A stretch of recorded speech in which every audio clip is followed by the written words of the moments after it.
자, 이제 주택법 마지막 시간. 여러분들 교재 526페이지에 투기과열지구라고 나오죠? 그래서 이번 시간은 우리 투기과열지구에 대해서 살펴보자. 그것도 시험 문제 아주 출제 잘 됩니다. 자, 먼저 투기과열지구라는 건 누가 지정하지? 지정권자부터 나와야 되겠죠. 국토교통부 장관하고 시도지사 두 사람입니다. 그래서 투기과열지구는 왜 두 사람이죠? 투니까 때문에 투, 영어로 TWO. 그럼 이거 둘이라는 뜻이잖아. 그러니까 국장하고 시도지사하고 두 사람이 투기과열지구를 지정한다. 이렇게 정리하시면 될 것이고요. 근데 이때 투기과열지구 지정은 그 지정 목적을 달성할 수 있는 최소한의 범위를 한다. 예, 투기과열지구를 지정하면 그 안에서는 행위자니 엄청나게 심하게 발생하니까 최소한으로만 지정하라. 이런 뜻입니다. 그래서 그때는 그 지정 목적을 달성할 수 있는 최소한의 범위를 하라. 자, 지정하는 기준. 주택가격 상승률이 물가 상승률보다 현저히 높은 지역입니다. 주택가격 상승률하고 물가 상승률이라고 비웠더니 주택가격 상승률이 현저히 높은 그런 지역으로서 그 지역의 청약 경쟁률 등등을 고려했을 때 주택에 대한 투기가 성행하고 있거나 성행할 우려가 있는 다음 같은 요건을 충족하는, 다음 같은 기준을 충족하는 이런 지역에다 지정할 수 있답니다. 자, 그게 1번 주택 공급이 있었던 직전 2개월간 그 지역, 해당 지역에서 공급되는 주택의 청약 경쟁률이 원칙적으로 5대1을 초과하였거나 아니면 국민주택 규모 이하의 주택에 대한 청약 경쟁률이 10대1을 초과한 곳. 그래서 일반적으로는 그 청약 경쟁률이 5대1을 초과하는 지역인데 국민주택 규모 이하 주택의 청약 경쟁률은 오히려 10대1을 초과하면 이런 지역에다 지정할 수 있다. 그리고 두 번째, 다음에 하나 해당하는 주택 공급이 위축될 우려가 있는 점. 주택에 대한 공급이 위축된다는 얘기는 원래 가격은 수요와 공급에 의해서 이루어지잖아요. 그래서 주택을 사고자 하는 사람이 있고 주택을 팔고자 하는 사람이 있습니다. 그때 사고자 하는 사람이 많으면 값이 오르게 돼 있고 팔고자 하는 사람이 많아지면 값은 내리게 돼 있는 겁니다. 그게 수요와 공급의 원칙이죠. 근데 주택의 공급이 위축될 우려가 있다는 건 사고자 하는 사람들은 그대로 있는데 주택을 공급하는 사업주자들이 여기다 주택을 얼마 안 짓는다는 얘기입니다. 그럼 살려고 하는 사람은 그대로 있는데 팔려고 하는 사람이 줄어든다는 얘기는 결국 공급이 줄어드는 것만큼 값은 오를 수밖에 없다는 얘기입니다. 그래서 얼마나 오르죠? 거의 주택의 분양 계획이 지난달보다 30% 이상 감소한 곳.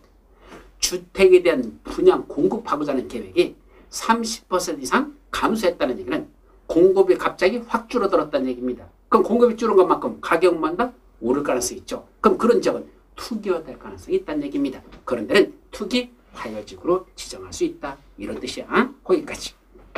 그 다음에 옆에 있어도 시도별 주택보급률이 전국 평균 이하인 경우 주택 보급률이 낮다는 얘기는 아직 주택에 대한 수요가 더 필요하다는 얘기죠. 그런데도 오를 수 있는 거죠. 그래서 주택 보급률이 전국 평균 이하밖에 안 되면 아직도 주택의 공급이 부족한 것이고 따라서 가격이 오를 가능성이 있다. 그런 데는 투기과열지구로 지정할 수 있다. 이런 얘기야. 그때 지정하는 절차. 국장이 지정할 때는 자기 밑에 있는 시도지사의 의견을 들어야 되고 그 의견에 대한 검토 의견을 회신해야 되고 시도지사가 지정할 때는 위에 있는 국장과 협의해야 된다. 맨 마지막 부분이야. 국장이 지정할 때는 시도사의 의견을 듣고 그 의견에 대한 검토 의견을 다시 시도사한테 통보해 줘야 되고 회신해야 되고 반면에 시도사가 지정할 때는 위에 있는 국장과 뭐 해야 된다? 협의해야 된다라는 이것도 아주 중요한 겁니다. 자, 여기서 부동산 공법에 나오는 원리 중에서 위에 있는 대빵인 국장은 밑에 있는 시도사에 뭐 한다? 의견을 듣습니다. 야, 내가 여기다 지정하려고 하는데 시도사 너는 어떻게 생각하니? 의견을 들으라는 얘기입니다. 반면에 시도지사가 지정할 때는 위에 있는 국장한테 뭐 한다? 협의를 거칩니다. 국장님 지정하려고 하는데 괜찮을까요? 협의를 거쳐야 됩니다. 자, 이때 조심할 건 반대를 하면 틀린다는 얘기입니다. 위에 있는 국장이 밑에 있는 시도사와 협의해야 된다. 땡 틀린다. 밑에 있는 시도사가 국장의 의견을 들어야 된다. 땡 틀린다. 그래서 항상 위에 사람은 밑에 사람의 의견을 듣고 밑에 사람은 윗사람과 협의하거나 승인을 받도록 되어 있습니다. 근데 여기는 승인이 아니고 국장과 협의해야 된다라는 거, 그 정도만 기억합니다. 또 국토기술단이 뭐를 해야 됩니까? 1년마다 주거정책심의회의 회의를 수집하여 여기를 계속 투기과열지구로 지정할 것인지 지정 유지를 여부를 재검토해야 된다.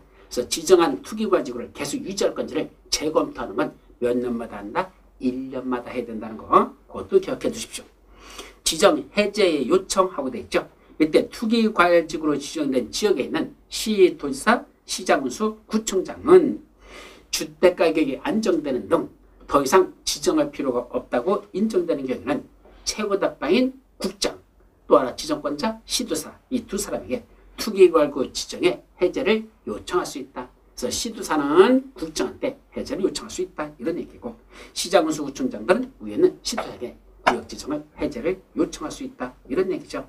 그때 요청받은 날로부터 40일 이내에 요청을 받았으면 그로부터 40일 이내에 주거정책심의의 심의를 거쳐서 투기과열지구 지정의 해제 여부를 결정해서 그 심의 결과를 통보하여야 합니다. 그때 더 이상 지정할 필요가 없다고 인정하는 경우에는 반드시 투기과열지구 지정을 해제하고 이를 공고하여야 합니다. 더 이상 지정할 필요가 없다고 인정한다. 인정까지 했습니다. 그럼 반드시 뭐 된다? 지정을 해제하여야 한다. 이렇게 이해하시기 바랍니다. 자, 이제 밑에 나오는 뭐든 나오죠? 조정 대상 지역. 이때 조정 대상 지역은 누구만 지정한단다? 국장만 지정합니다. 이건 시도사는 들어가잖아요. 그래서 국토교통부는 다음 같은 지역의 어느 하나에 대해서는 주거정책심의의 심의를 거쳐서 조정 대상 지역으로 지정할 수 있습니다. 근데 조정 대상 지역은 다음 페이지에 보시면 둘로 나눠집니다.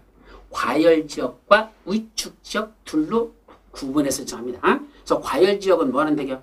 집값이 오르는 데입니다. 반면에 위축 지역은 부동산이 완전히 침체된 지역, 그런 데는 위축 지역입니다. 근데 이게 문제가 되는 게 위축 지역이 현재 문제가 돼요. 예를 들면 요새 지방 같은 데는 아파트 값이 지금 계속 떨어지고 있잖아. 거래도 없고. 그럼 위축 지역을 지정하면 뭐를 공론화시킨 거냐? 여기는 똥값입니다. 여기는 거래가 안 된다. 라는 걸 더 확정시켜가지고 오히려 집값을 더 하락시키는, 가진 데나 지금 떨어져서 문제가 되는 걸 더 떨어뜨리는 그런 문제가 있죠.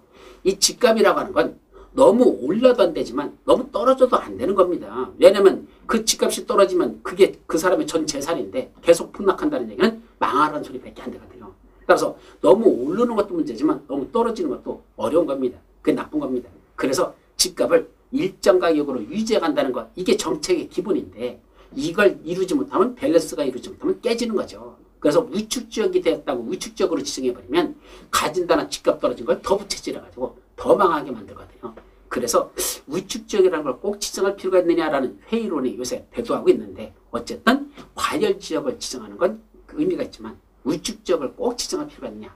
오히려 위축지역이라고 지정하지 말고 탄력적으로 거기를 어떻게 부활시킬 건지, 그 경기 부양을 위한 대책을 수립하는 게 중요한 거지, 위축지역이라고 낙인 찍는 게 중요한 건 아니다라는 반론이 나오고 있습니다. 어쨌든 그렇게 조정 대상 지역은 과열지역과 위축지역으로 구분해서 지정한다는 것. 그때 지정하는 절차는 국장이 지정하는데, 그때 다음 페이지에 보시면 지정의 해제 및 해제 요청, 최근에 시험 문제가 거기서 났었죠. 작년 시험 문제입니다. 뭐라고 났었죠? 국토교통부는 조정 대상 지역으로 유지할 필요가 없다고 판단하는 경우에는 주거정책심의의 심의를 거쳐서 조정 대상 지역 지정을 해제하여야 한다. 이때도 할 수 있다 하면 틀려. 반드시 더 이상 지정을 유지할 필요가 없다고 인정하면, 판단되면 당연히 해제하여야 한답니다. 또 밑에 있는 쫄따구들 시도사, 시장군수, 구청장도 더 이상 우리 지역에다가 조정 대상 지역으로 지정할 필요가 없다고 인정하면 그자들도 국장한테 해제해 주세요 라고 지정의 해제를 요청할 수 있다. 거기까지. 자, 그리고 이제 마지막 전매행위 제한. 이것도 시험 문제에서 아주 출제가 잘 되는 지역이죠. 전매 행위를 일정 기간 동안 못하게끔 제한한다. 전매행위 제한. 첫째, 전매행위 제한은 몇 년의 범위 내에서 할 수 있다? 최장 10년 이내에서입니다. 그래서 10년 이내에서 8년도 될 수 있고 6년도 되고 5년도 되고 3년, 1년 6개월 이런 식으로 일정 기간 동안 전매행위를 제한할 수 있습니다. 첫 번째는 10년 이내에서 대통령으로 정하는 기간까지 전매를 제한할 수 있다. 첫째고, 두 번째가 그 밑에 530페이지 보면 전매 제한 지역이 4군데가 나옵니다. 그래서 투기과열지구 일정 기간 동안 전매를 제한할 수 있다. 조정 대상 지역에서도 제한할 수 있다. 분양가 사안제, 청일주택에서도 제한할 수 있다. 또 공공택지, 외의택지에서 일정기 또한 전매율을 제한하는 이런 크게 네 가지 사유가 있단다. 이런 얘기고 그 옆 페이지 531페이지에 이때 전매행위 제한기간은 언제부터 기산하느냐. 이게 작년도에 개정됐어요. 그것도 외워두셔야 됩니다. 해당 주택의 입주자로 선정된 날부터 그로부터 뭐 3년, 5년 이런 식으로 전매 제한 기간이 정해집니다. 그래서 전매 제한 기간의 시점은 언제란다? 주택의 입주자로 선정된 날. 자, 오늘 아파트 분양 신청했다가 오늘이 당첨일 확인하는 겁니다. 당첨 확인해. 그래서 오늘 갔더니 내가 오늘 당첨이 됐단다. 그럼 당첨된 그날부터 전매 제한 기간에 들어갑니다. 근데 이게 왜 문제가 됐느냐? 종전에는 입주자로 선정된 당첨된 날부터가 아니고 공급계약 체결일부터입니다. 그럼 오늘 당첨됐다고 오늘 분양계약서 쓰는 거 아닙니다. 공급계약서 쓰는 게 아니고 며칠 지나가지고 공급계약서 쓰거든. 그럼 오늘 당첨돼가지고 바로 즉석에서 뭐한다? 떴다방들한테 바로 되팔아버립니다.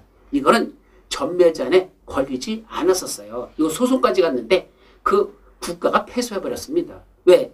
분명히 이들 언제부터? 공급계약 체결일부터 전매 제한 금지에 들어간다 그랬는데 당첨된 날부터 공급계약서 쓰는 그 사이까지는 전매 제한에 걸리지 않는 그런 무식한 법을 만든 놈들이 지들이 법을 만들었고도 이게 현실적으로 어떻게 적용되는지를 모르고 있다가 뒤통수 맞은 겁니다. 따라서 오늘 당첨돼가지고 오늘 바로 되팔았던 사람들, 내일 되파는 사람들, 분양계약서 쓰기 전까지, 공급계약서 쓰기 전까지 되파는 사람들은 그냥 다 그냥 프리미엄 먼저 가지고 다 돈 벌고 처벌 같은 게 없었다는 얘기입니다. 그래서 이걸 작년에 새로 개정해버린 게 언제부터 한단다? 입주자로 선정된 날, 바로 당첨되는 날, 1순위 청약 신청했다가 청약 당첨됐죠? 그날부터 바로 전매 제한에 들어가도록 이렇게 법을 개정해버렸다는 거, 그거는 꼭 기억해 두도록 합니다.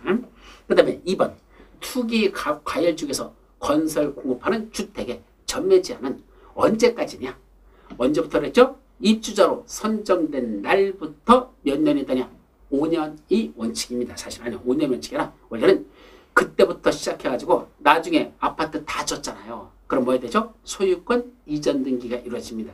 그럼 바로 그 소유권 이전 등기가 있는 날까지 사업 주체로부터 분양받은 사람에게 소유권이 이전되는 그 등기가 있는 날까지는 전매를 할 수 없습니다. 다시 말하면 미등기 전매를 금지한다 이 말이죠. 그럼 언제부터 전매할 수 있어? 소유권 이전 등기가 이루어지면 그때부터는 전매도 괜찮다는 얘기입니다. 따라서 입주자로 선정된 날부터 원래적으로는 소유권 이전 등기가 이루어지는 날까지는 원칙적으로는 전매할 수 없다. 한마디로 미등기 전매를 금지한다 이 말입니다. 그런데 문제는 어떤 경우가 있죠? 이 보통은 다 져가지고 소유권 이전 등기가 이루어질 때까지는 보통은 3년 정도 걸리면 이루어집니다. 그래서 오늘 아파트 내가 당첨됐잖아. 그런데 이제 당첨되고 나서 그 다음에 계약금 내고 중도금 내고 잔금 치르고선 소유권 이전 등기가 이루어질 때까지는 보통은 아파트 3년 정도 걸리죠. 근데 하다가 아파트 공사가 중간에 중단이 돼버렸습니다. 그래서 예를 들면 한 공사가 3년 동안 지연돼 버렸어. 그래가지고 몇 년이 지났는데도 5년이 지났어. 그 입주자로 선정된 날부터 5년이 지날 때까지도 아직도 아파트가 완공이 안 돼 버렸습니다. 그래서 소유권 이전 등기를 못하고 있습니다. 그럼 소유권 이전 등기가 이루어질 때까지 그게 6년이 될지 7년이 될지 10년이 될지 그냥 이거 전매하지 말고 한없이 기다려야 됩니까? 그건 아니라는 얘기입니다. 그래서 몇 년을 최장 전매 제한 기간으로 정했다? 5년입니다. 그래서 5년까지만 전매 제한을 하고 5년이 넘었는데도 소유권 이전 등기가 이루어지지 않으면 그때는 뭐 할 수 있다? 전매할 수 있다. 그래서 최장 전매 제한 기간은 5년으로 제한한다라는 게 투기 과열지구라는 거. 그것도 여러분들이 기억해 두도록 합니다. 자, 조정 대상 지역에서 하는 것, 과열지역과 위축지역으로 나눠져 있고 다음 페이지 분양가 상한제 적용주택에 대해서 전매 제한이 나오는데 그 532페이지에 나오는 그 박스 속에 있는 뭐 수도권 그 수도권 외의 주택에 가서 쭉 나오는 그 기간들이 일부 또 개정됐어요. 근데 이거 외울 필요 없습니다. 거기까지는 시험 문제 출제된 적이 없으니까 그 숫자들 외우면 뭐합니까? 2, 3년에 한 번씩은 바뀌어버리는 거. 이게 2, 3년에 한 번씩 바뀌는 걸 굳이 시험 문제로 내는 건 또라이입니다. 그 뭐 물론 한 10년씩이나 간다면 외워도 되겠죠. 근데 2, 3년마다 바뀌는 것들은 굳이 외울 필요가 없습니다. 이런 걸 또 외우라고 시험 문제 내는 새끼도 제정신이 아닌 것이고. 그러니까 이런 것들은 외울 필요는 없다. 넘어가십시오. 근데 533페이지 맨 밑에 전매가 불가피한 경우라는 게 있죠. 이거는 외워두셔야 됩니다. 시험 문제에서 가장 많이 출제되는 내용 중에 하나입니다. 다시 말하면 전매행위 제한기간 중에도 불구하고 뭐가 다 전매가 가능한 경우가 있더라. 이거 외워두라는 얘기입니다. 이런 건 실무에서도 상당히 중요한 거죠. 왜요? 자, 여기서는요 5년 동안 전매할 수 없어요 라는 그 전매 제한 기간에 걸리는 걸 분양받았는데도 그걸 뭐 할 수 있다? 전매할 수 있다 그러면 이게 돈 되는 거 아닙니까? 그래서 이런 전매가 가능한 사유가 무엇인지 이런 건 여러분들이 잘 정리를 해 두셔야 됩니다. 자, 다음 페이지 보시면 첫째, 세대원이 근무, 생업상의 사정, 질병치료, 취약, 결혼 등으로 인해서 할 수 없이 다른 지역으로 이전한답니다. 그때는 뭐 해도 괜찮다? 팔고 이사가도 된다는 얘기입니다. 자, 예를 들면 내가 서울에서 직장 생활을 하고 있습니다. 자, 서울에 여기가 뭐죠? 전매 제한 권리는 여기가 보면 투기과열지구로 지정된 지역에 가지고 있었습니다. 예를 들면 전매 제한 기간 5년이었었습니다. 그러면 아파트 분양받은 거 5년 동안은 팔지 못한다는 얘기입니다. 근데 문제는 뭐죠? 내가 이번에 인사발령이 부산으로 났습니다. 내려가야 됩니까? 안 내려가야 됩니까? 안 내려가야죠. 아니 내가 서울에서 있던 사람이 왜 부산으로 내려갑니까?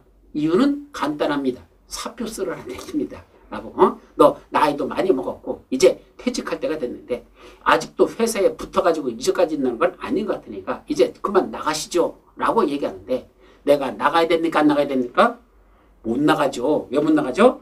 마누라 때문에 못 나가는 겁니다. 왜? 내가 사표 쓸까 그랬더니 마누라 뭐죠? 이 양반이 미쳤나 그럽니다. 왜? 아직도 애들 키우려면 뭐라고 그랬는데 당신 나와서 뭐 할 건데 배우는 것도 아무것도 없는데 이제 나와서 뭐 할 건데 그러니까 안 된답니다. 그냥 정년 퇴직할 때까지 끝까지 회사에서 붙들고 늘어지고 있으랍니다.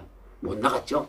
안 나간 게 아니라 못 나가고 있는 거죠. 그랬더니 뭐랍니까? 회사에서 너 그럼 부산으로 가라 라고 인사발령을 내버렸습니다.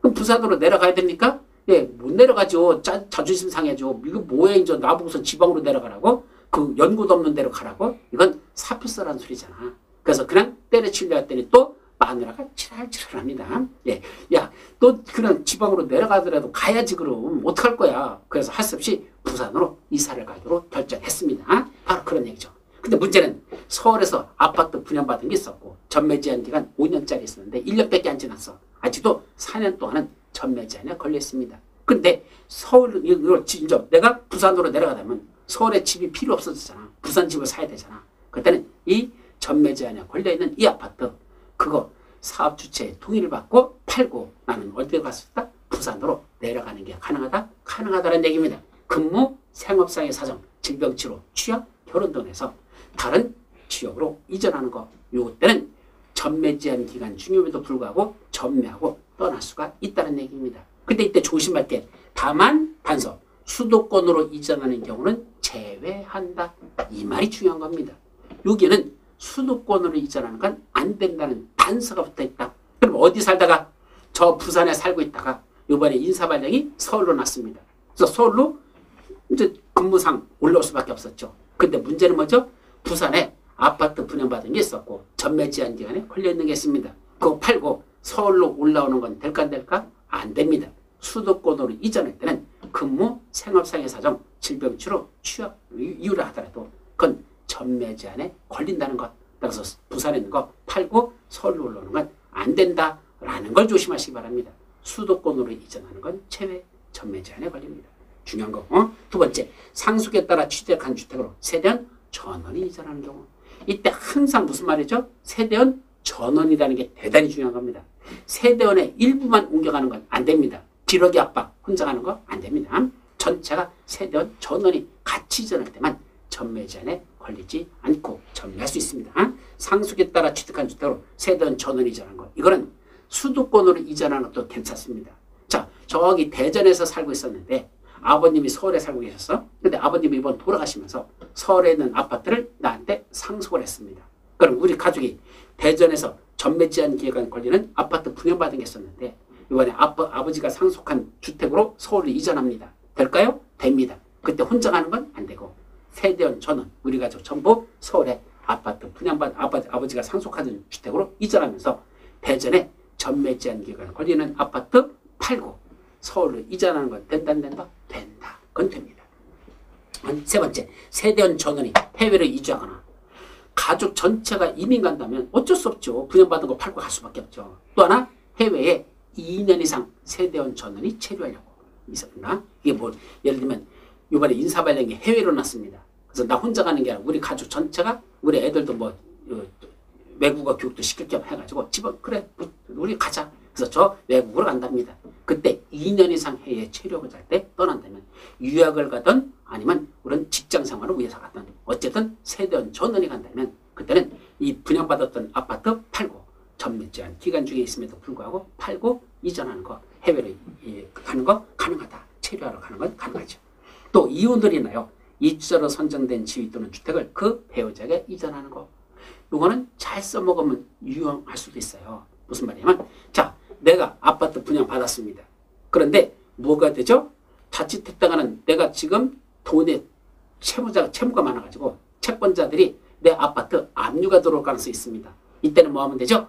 마누라하고 이혼해버립니다. 그러면서 전매 제한 기간에 걸려있는 이 아파트를 누구한테 넘긴다? 마누라 명의로 이전하는 거. 이거는 된다는 얘기입니다. 아셨죠? 따라서 남편이 사업을 하다가 갑자기 경제적으로 힘들어져가지고 그 아파트 분양받은 거 날리게 생겼다. 채권자들이 압류 들어오게 생겼다. 그때는 뭐 한다? 부인하고 이혼 도장 찍습니다. 그러면서 남편 명으로 됐던 걸 부인 명으로 이전해 주는 거죠.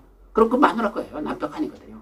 그래서 그때는 전매 제한 기간 중매도 불구하고 그 전매가 가능하다는 거 아셨죠? 그렇게 넘겼다가 나중에 형편이 피면 그때 뭐 하면 되죠? 이혼했던 거 다시 합쳐버리면 되잖아. 자 그러면서 그때는 문제가 뭐냐? 마누라가 합치지 않는답니다. 그래서 도장 찍었으면 마누라가 뭐 하죠? 그냥 나중에 같이 살기 싫답니다.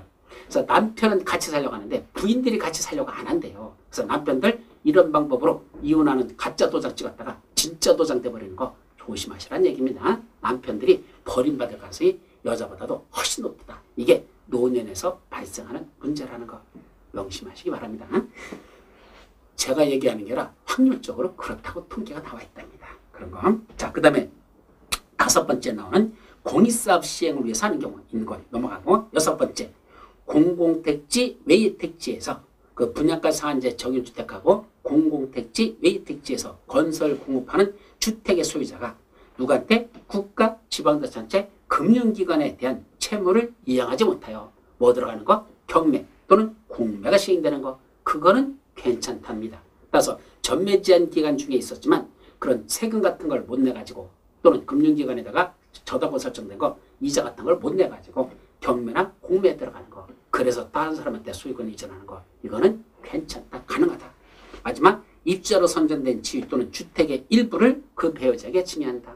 이때 이혼은 전부를 주택을 양도해도 돼. 이혼하는 그 배우자한테 상대방한테 다 양도하는 것도 괜찮아. 그런데 뭐 하는 건 안 된다?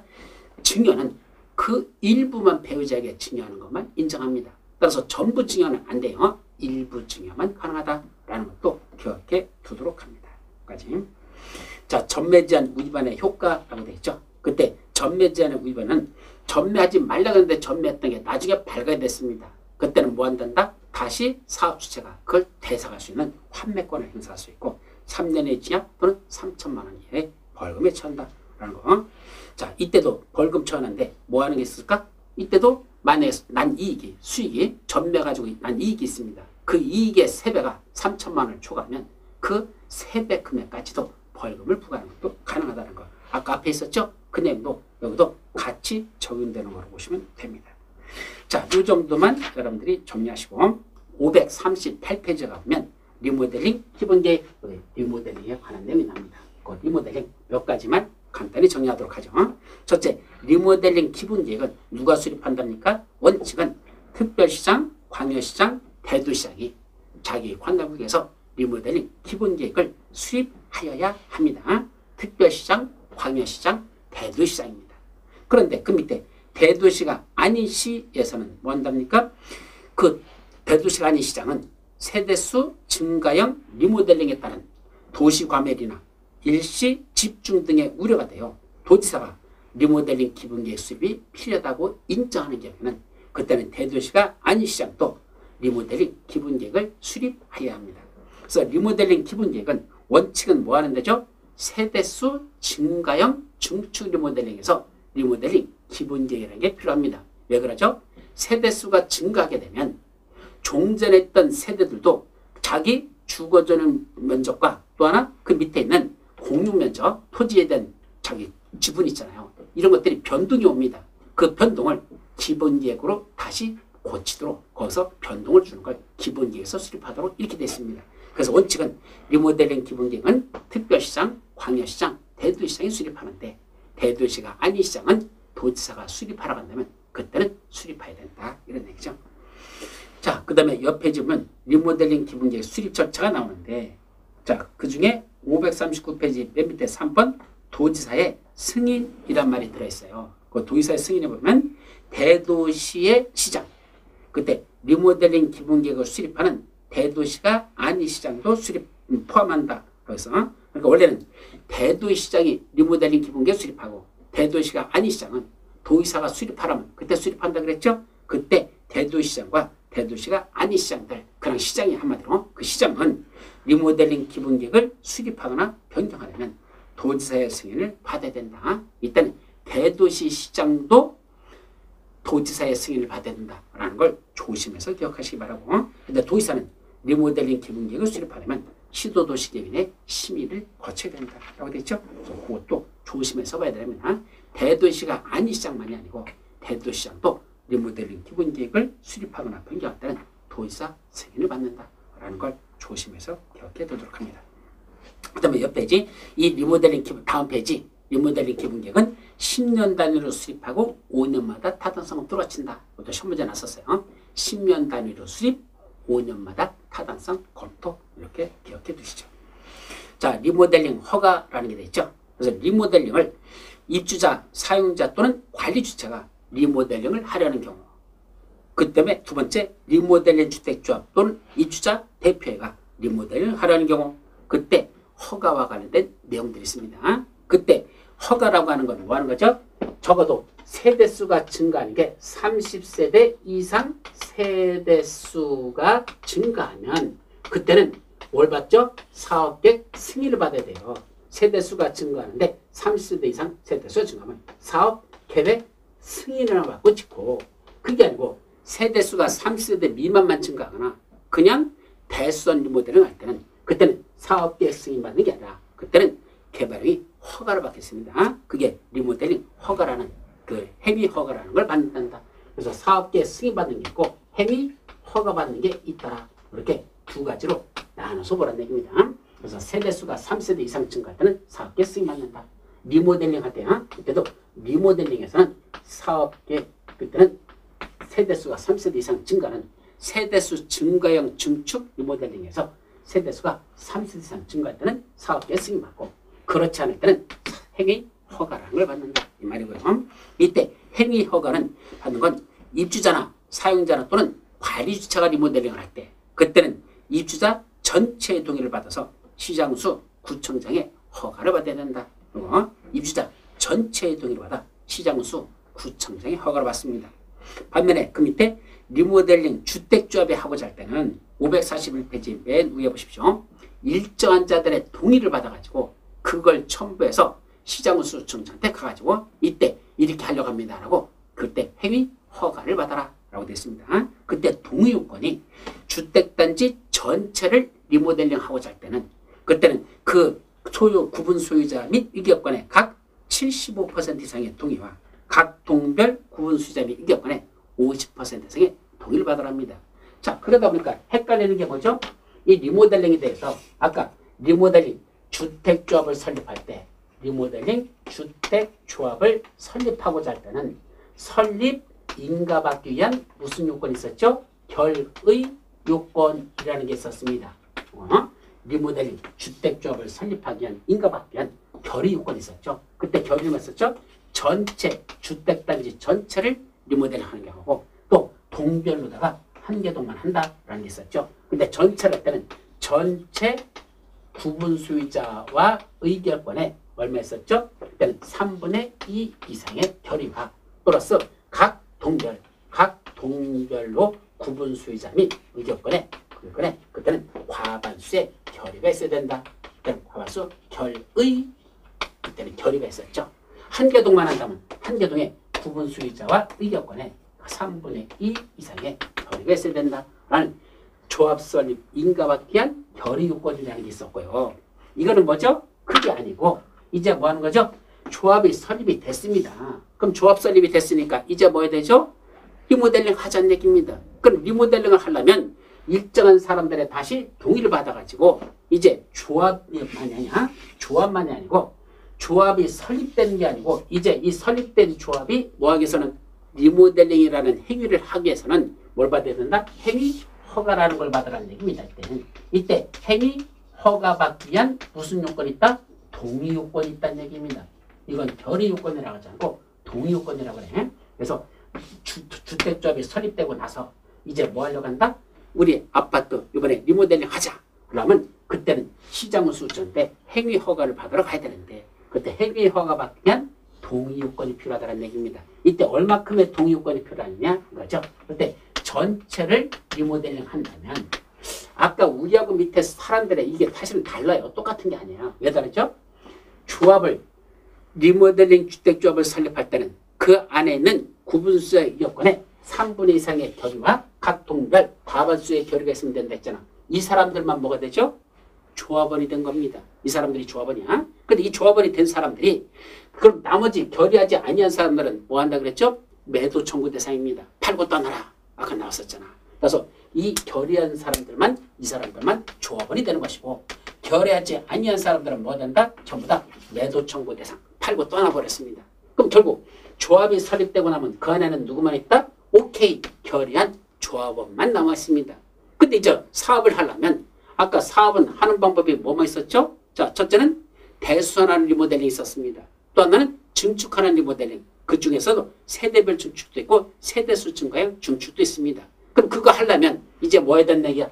사람들한테 동의를 받으라는 얘기입니다. 그래서 그걸 들고 시장수한테 자, 우리 이런 방법으로 하렵니다. 대수선 리모델링 하려고 합니다. 증축 리모델링 하려고 합니다. 그 중에서도 세대별 증축, 세대수 증축, 이거 세대별 증축하려고 한다. 세대수 증가형 증축하려고 한다. 라는 어떤 방법을 선택해서 그거에 대해서 사람들의 동의를 받아서 그걸 가지고 시장수한테 행위 허가를 받으러 가라는 얘기입니다. 자, 그러다 보니까 이때 동의요건은 얼마큼 있다냐? 그겁니다. 그때는 전체라고 할 때는 전체 구분 수의자와 의결권에 얼마를 필요하죠? 75% 이상의 동의가 있어야 되고 각 동별로는 구분 수의자와 의결권에 50% 이상의 동의가 있어야 된단다.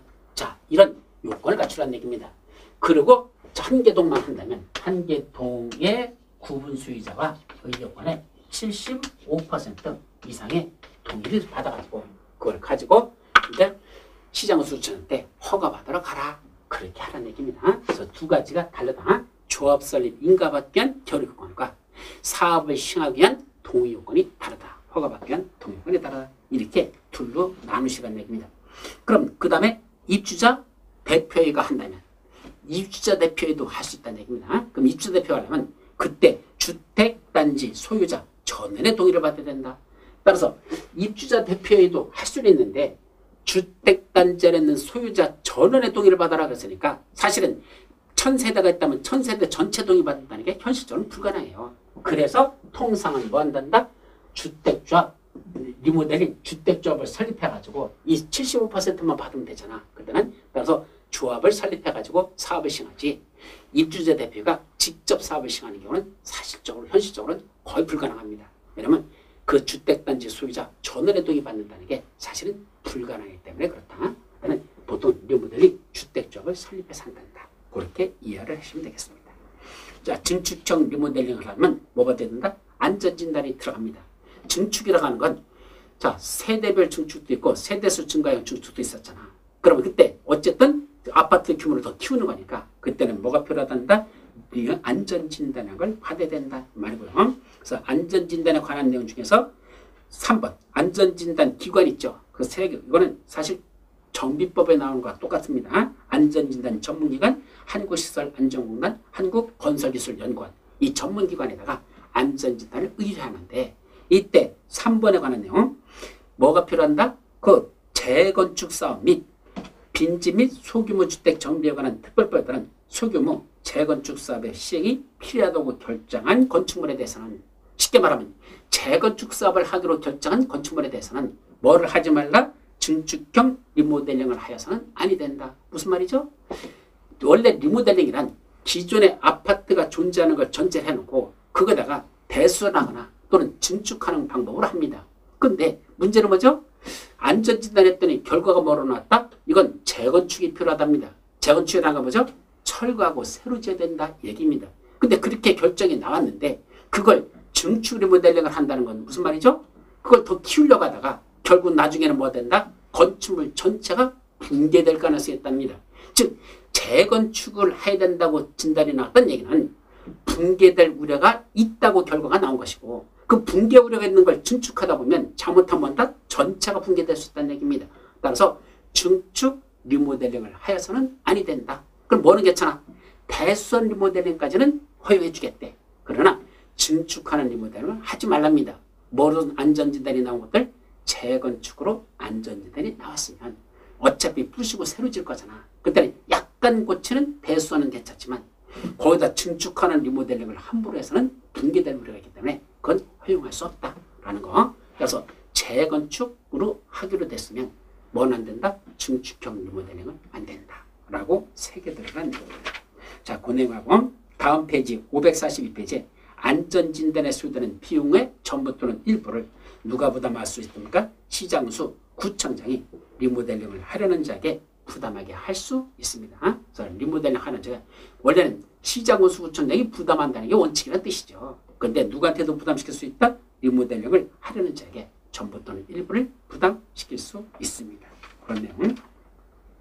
그 다음에 나머지들 내용은 그냥 일단 넘어가고 그 다음에 544페이지에 가보시면 권리 변동 계획의 수립이란 말이 나오죠. 그래서 권리 변동 계획은 뭐 하는 자에게만 세대수가 증가되는 리모델링을 할 때만 증축 중에서도 세대수 증가형 증축 리모델링 할 때 세대수가 늘어나는 것만큼 그 사람들에게도 대지 지분 같은 걸 줘야 되죠. 그럴 때는 권리 변동 계획이라는 걸 수립하여야 한다는 것 그렇게 기억해 두시고 그때 시공자 선정이라는 게 6번에 나오죠.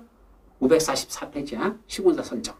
그때 시공자 선정하는 건 네 번째 줄에 보면 시공자를 선정하는 경우 국토교통부에 정하는 경제입찰의 방법으로 해야 된다. 원래 시공자 선정은 경제입찰 방법. 다만 2회 이상 경제입찰을 하였으나 입찰자의 수가 해당 경제입찰의 방법에서 정하는 최저 입찰자 수에 미달하여 경제입찰 방법으로 시공자를 선정할 수 없는 경우에는 그러하지 아니하다. 그러하지 아니하다는 무슨 얘기야? 이렇게 써는 게 제일 어렵죠. 그때는 수의계약으로 할 수 있다. 그럼 이렇게 써놓으면 되지. 그럼 그러하지 아니하다. 다른 방법 없어요. 수의계약밖에 없습니다. 그때는 그러하지 아니하다라는 거. 거기까지만 표시해 주시고 그 옆에 이제 마지막 공동주택 리모델링에 따른 특례 중에서 대지 사용권만은 기억해 두도록 합니다. 공동주택의 소유자가 리모델링에 의하여 전유 부분의 면적이 늘거나 줄어드는 경우에는 그 대지 사용권은 변하지 아니하는 것으로 본다. 이게 무슨 말이죠? 자, 여기 아파트 단지에 종전에 아파트가 존재하고 있었습니다. 4개 동만 그리자. 근데 이 위에다 뭐죠? 증축형 리모델링에서 세대수가 늘어나 버렸습니다. 이때 세대수가 확 늘어났죠. 그러면 문제는 세대수가 늘어나거나 아니면 이쪽에 세대별 증축을 해가지고 이 앞에 있는 25평짜리 아파트를 몇 평으로 늘렸다? 30평 아파트로 늘렸습니다. 그럼 원래 평수가 주거전용 면적이 늘어난 만큼 뭐도 늘어나야 됩니까? 대지 지분 면적도 늘어납니까? 예를 들면 25평일 때 대지 지분 면적이 6평이었다고 가정하자. 그럼 30평으로 늘었으니까 이거 7평으로 다 대지 지분이 한 평씩 늘어나느냐 이 얘기입니다. 상식적으로 대지 지분은 늘어날까 안 늘어날까? 안 늘어나는 게 아니라 못 늘어납니다. 왜냐면 자 여기 전체 평수가 이 전체에서 1000평이었다고 가정하죠. 1000평. 그러면 여기 세대수가 예를 들면 100세대가 있었다고 가정하고 그럼 100세대가 1000평 땅을 갖고 있었는데 문제는 25평짜리에서 30평으로 늘어나면서 평수가 한 평씩 더 늘어나게 되면 각 세대마다 한 평씩 늘어났잖아. 그럼 몇 평이 돼야 돼? 1100평이 돼야 되거든요. 그럼 땅 100평을 어디서 늘어납니까? 못 늘리죠. 옆에 있는 땅을 일부러 이걸 100평을 사야 됩니까? 안 되죠. 그래서 대지 지분은 변동사항이 없어요. 비록 이거 주거전용 면적이 25평에서 30평으로 주거전용 면적은 늘렸다 하더라도 대지 지분은 원래 6평이었으면 30평으로 늘려도 그냥 6평으로만 가지고 있어야 되지. 이걸 7평으로 늘려주는 건 안 된다는 얘기입니다. 그게 대지 사용권은 변하지 않는 것으로 본다. 다만 세대수 증가를 수반하는 리모델링의 경우에는 그럼 세대수가 늘어났습니다. 그럼 아까 1000세대였던 이게 100세대였던 게 110세대가 됐단다. 그럼 10세대가 늘어났잖아. 그럼 10명 늘어난 것만큼 그 10세대한테도 뭘 줘야 됩니까? 대지 지분을 줘야 됩니다. 근데 대지 면적은 고정되어 있는데 대지 지분을 주게 되면 종전의 세대수의 대지 지분을 뭐죠? 줄일 수밖에 없습니다. 그래서 종전했던 세대의 대지 지분을 줄여주고 새로 증가하는 세대수들의 대지 지분은 새로 줄 수밖에 없죠. 근데 그게 얼마큼 줄어들고 얼마나 줄 것인지 이거는 권리 변동 계획에서 다른 얘기입니다.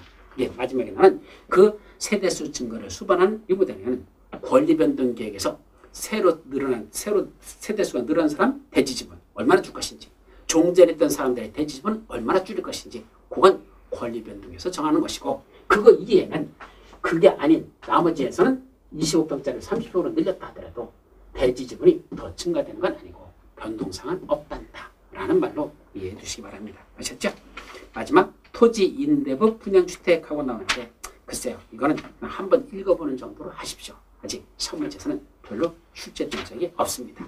여기까지가 주택법에 가는 게 다 끝났고 이제 마지막 농지법에 가는 거